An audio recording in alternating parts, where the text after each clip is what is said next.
तो आज हम जर्नल एंट्रीज का पार्ट 5 बना रहे हैं। इसके अंदर मैं आपको बाकी के जर्नल एंट्रीज बताने वाला हूँ, जैसे कि ड्राइंग्स, लोन लेते हैं तो क्या होता है, लायबिलिटी पे करते हैं तो क्या होता है, बैड डेट होता है तो क्या होता है, बैड डेट रिकवर्ड क्या होता है। ये सब जर्नल एंट्री मैं आपको इस वीडियो में बताने वाला हूँ।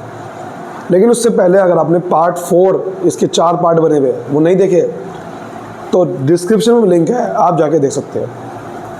चलिए शुरू करते हैं। समझेंगे ड्राइंग्स के बारे में।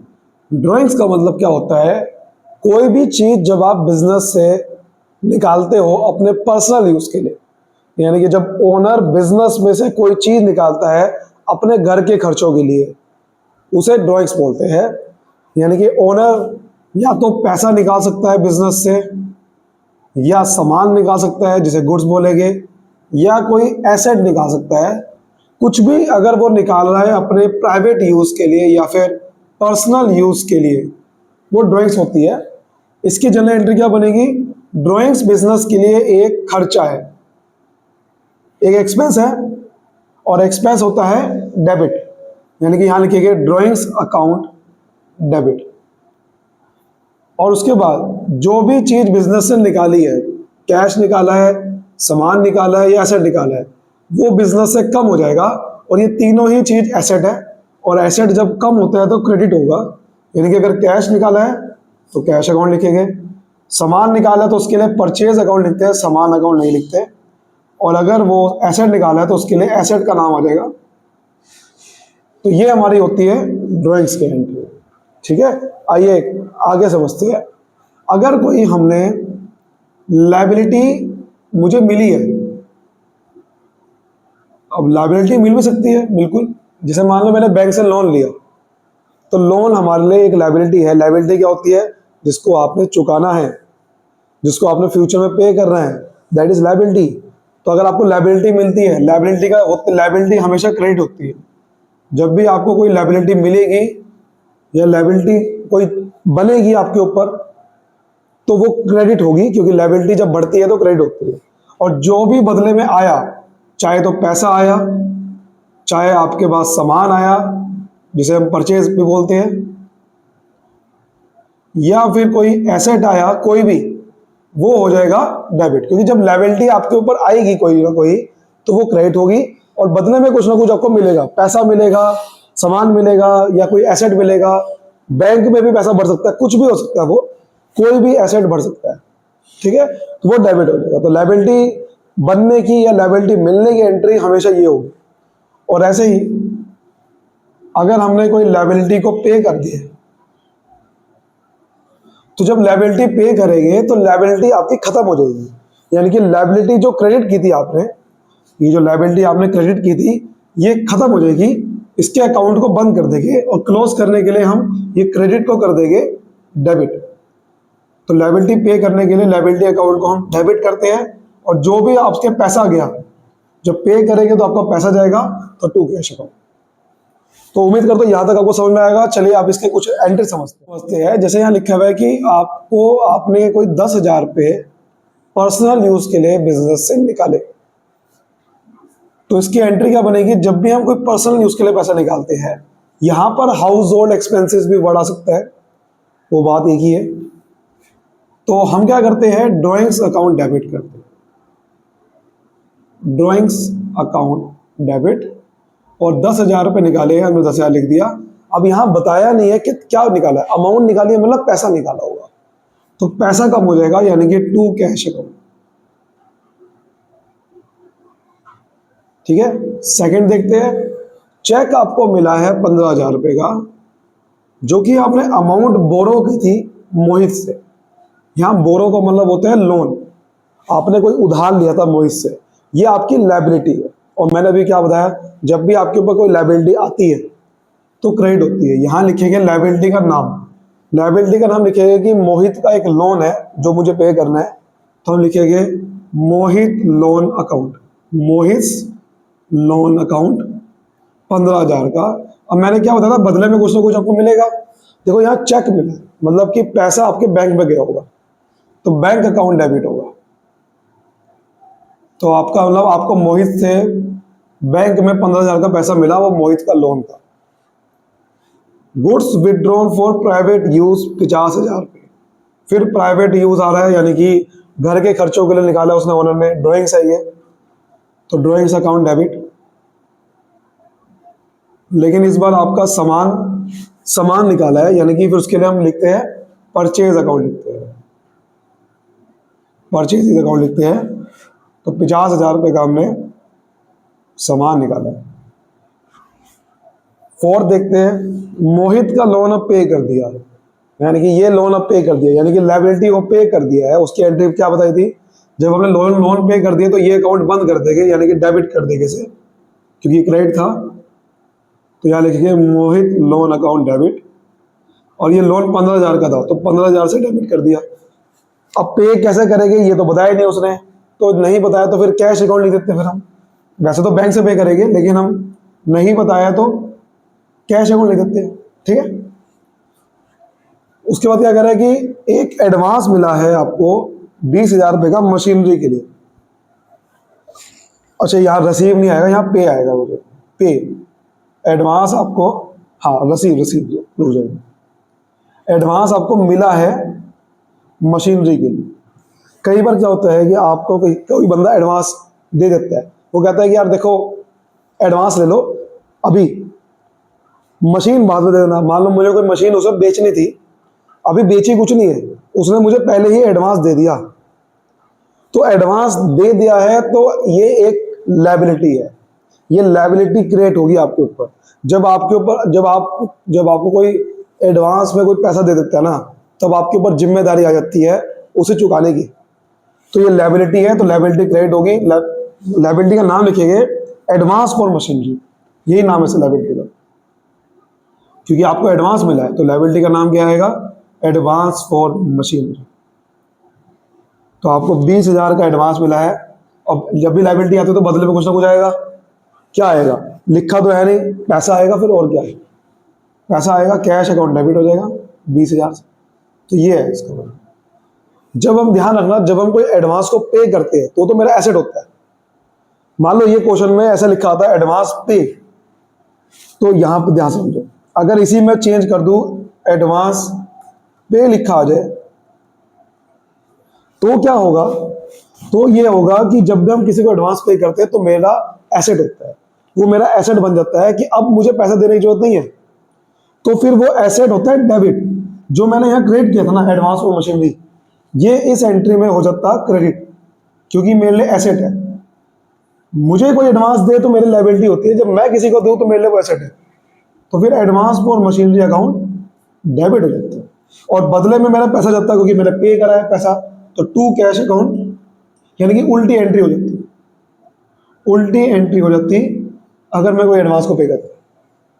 ज़्यादा बात समझ आ रही है? तो यहाँ तक आपको बात समझ में आ गई है, बिल्कुल आ गई है। एक चीज और बताता हूँ, जैसे कि कई बार लिखा आता है इनकम टैक्स पे करा, इनकम टैक्स पे करा, या फिर लाइफ इंश्योरेंस प्रीमियम पे करा। देखो, इनकम टैक्स पे करना, लाइफ इंश्योरेंस प्रीमियम पे करना, ये दोनों ही चीजें ओनर के पर्सनल एक्सपेंस में आती है। ये ओनर का खुद का खर्चा है। तो इसकी भी एंट्री क्या करनी है हमने, drawings account debit to cash account, या फिर अगर चेक से दिया है पैसा तो बैंक अकाउंट आएगा, टू बैंक अकाउंट। समझ आ रही बात? तो जहां पर ये लिखा है ना कहीं भी एंट्री में इनकम टैक्स पे करा, लाइफ इंश्योरेंस प्रीमियम पे करा, तो इसकी एंट्री ये करनी है। समझ आ गई बात? चलिए अब देखिए, अब क्या होता है बैड डेट, और दूसरी चीज है bad debt recover. Bad debt क्या होता है, ऐसी अमाउंट जो अब रिकवरेबल नहीं है, amount which is not recoverable, यानी कि जिस डेटर से मुझे पैसा लेना था, डेटर कौन होता है, जिसको आप माल उधार में बेचते हो, जिस बंदे से मुझे पैसा लेना था, अब वो पैसा नहीं मिलने वाला, वो पैसा आपका डूब गया या मर गया, वो आपका बैड डेट हो जाता है। यानी कि बैड डेट, यानी कि डेटर बैड हो गए, डेटर गंदे हो गए, डेटर बेकार हो गए, पैसा नहीं दे सकते। क्यों नहीं दे सकते? बहुत सारे रीजन होते हैं, जैसे कि इंसॉल्वेंट, दिवालिया निकल जाता है कई बार, उसके बाद कर्जे बहुत होते, कर्जे ज्यादा हो जाते हैं, एसेट कम होते हैं, तो उनका पैसा नहीं बचता उनको देने के लिए। तो insolvent is a main reason for this bad debt. तो जहाँ पर भी लिखा है ना कि बंदा इंसॉल्वेंट हो गया है तो बैड डेट हो गया।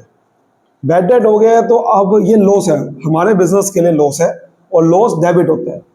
तो हम एंट्री करेंगे बैड डेट अकाउंट डेबिट, तो हमारे लिए ये एक लॉस है। और बैड डेट होने की वजह से जो डेटर है, जो डेटर जिससे मुझे पैसा लेना था अब नहीं मिलेगा मुझे, तो आपके डेटर बिजनेस से कम हो जाएंगे। और डेटर एसेट होता है, एसेट कम होगा तो क्रेडिट होगा, तो डेटर अकाउंट क्या हो जाएगा, क्रेडिट हो जाएगा। तो ये होगी हमारी बैड डेट की एंट्री। अच्छा, कई बार क्या होता है कि वो डेटर कहता है कि देखो मैं कुछ पैसा दे सकता हूँ, कुछ नहीं दे सकता। तो अगर ऐसा केस है कि कुछ दे सकता है तो वहां पर फिर क्या करना है, अपने जो पैसा मिल गया उसके लिए कैश अकाउंट डेबिट करेंगे, जो पैसा नहीं मिला उसको बैड डेट अकाउंट में डाल देंगे और यहाँ लिख देंगे टू डेटर अकाउंट। तो जिस डेटर से कह रहा है कि मैं कुछ पैसा दे सकता हूँ कुछ नहीं दे सकता, तो उसके लिए हम ये वाली एंट्री करेंगे।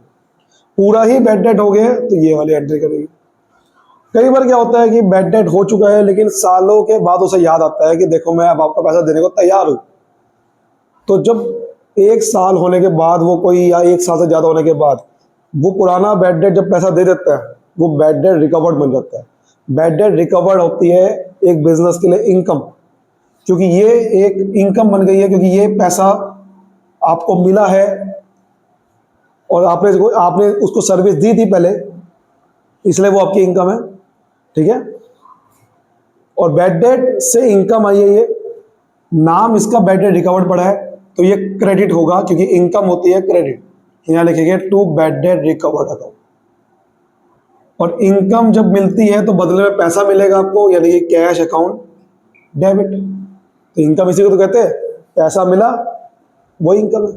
तो ये इसलिए बैड डेट रिकवर्ड जब भी होता है तो cash account debit to bad debt, ये अकाउंट क्रेडिट नहीं करेगी। कुछ लोग यहाँ लिख देंगे cash account debit to bad debt, नहीं, ये कोई बैड डेट अकाउंट कोई वो वाला अकाउंट नहीं है कि आपको कोई कस्टमर कि जिससे पैसा मिल गया अकाउंट बंद कर दो। ये कोई कस्टमर नहीं है, इनकम है।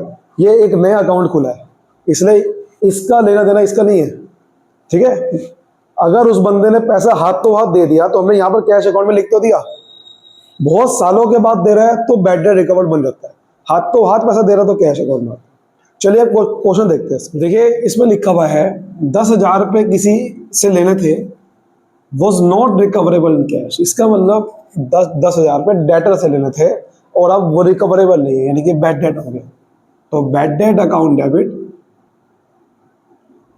और टू डेटर अकाउंट, क्योंकि नाम पता नहीं है आपको तो टू डेटर अकाउंट लिखना पड़ेगा।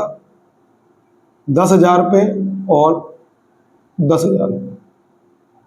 ठीक, सेकंड, मोहन इंसॉल्वेंट हो गया है, वही दिवालिया निकल गया है और उसके सिर्फ उससे 5,000 रुपये मिल सकते हैं, उसकी एस्टेट मतलब उसके जो प्रॉपर्टी वगैरह उससे, और लेने थे 7,000 रुपये। इसका मतलब दूसरे वाला केस है, यानी कि जितना आपको पैसा मिला उससे, क्योंकि ये हाथों हाथ पैसा मिला है, वो कह रहा है 7,000 की जगह इतना ले लो, ये बैड डेट रिकवर नहीं है, ये हाथों हाथ मिला है। कैश अकाउंट डेबिट में आएगा 5,000 रुपये, क्योंकि वो 5,000 मिला है। फिर आएगा बैड डेट अकाउंट डेबिट, जितना उससे नहीं मिला, और फिर लिखेंगे टू डेटर। डेटर का नाम मुझे पता है इस बार, मोहन, तो यहाँ पर मोहन लिखेंगे और मोहन में लिखेंगे कितना पैसे देना था, 7,000 रुपये। तो 7,000 में से 5,000 मिला है तो माइनस करेंगे तो कितना नहीं मिला, 2,000 रुपये। यही क्या हो गया, ये बैड डेट हो गया। थर्ड कह रहा है कि भगत वो भी इंसॉल्वेंट हो गया, उसको सिर्फ 20% उससे पैसा मिलेगा फ्रॉम हिज ऑफिशियल रिसीवर। कई बार क्या होता है कोर्ट में केस जाता है तो वहां पर रिसीवर बुलाया जाता है, वो पैसे को रिकवर करता है और जब पैसे को रिकवर करता है उसे डिविडेंड बोलते हैं। तो डिविडेंड के रूप में 20% मिलेगा, लेकिन 10,000 रुपये लेना था। वही बात है, यही वाली बात है इसमें भी, यानी कि जितना पैसा मिला वो कैश अकाउंट में डालेंगे, जितना पैसा नहीं मिला वो बैड डेट अकाउंट में डालेंगे। और टू, नाम मुझे पता डेटर का, भगत। तो देखो भगत को पहले ले लेते हैं, भगत में कितना पैसा लेते हैं, 10,000। तो भगत में 10,000 ले लेते हैं। वो कह रहा है 10,000 में से 20% नहीं मिल पाएगा उसके ऑफिशियल रिसीवर में, तो उसका 20% निकालेंगे तो 2,000 रुपये कैश अकाउंट में आएगा। तो माइनस करेंगे तो बाकी जो पैसा नहीं मिल पाएगा वो कितना हो गया बैड डेट में, 8,000।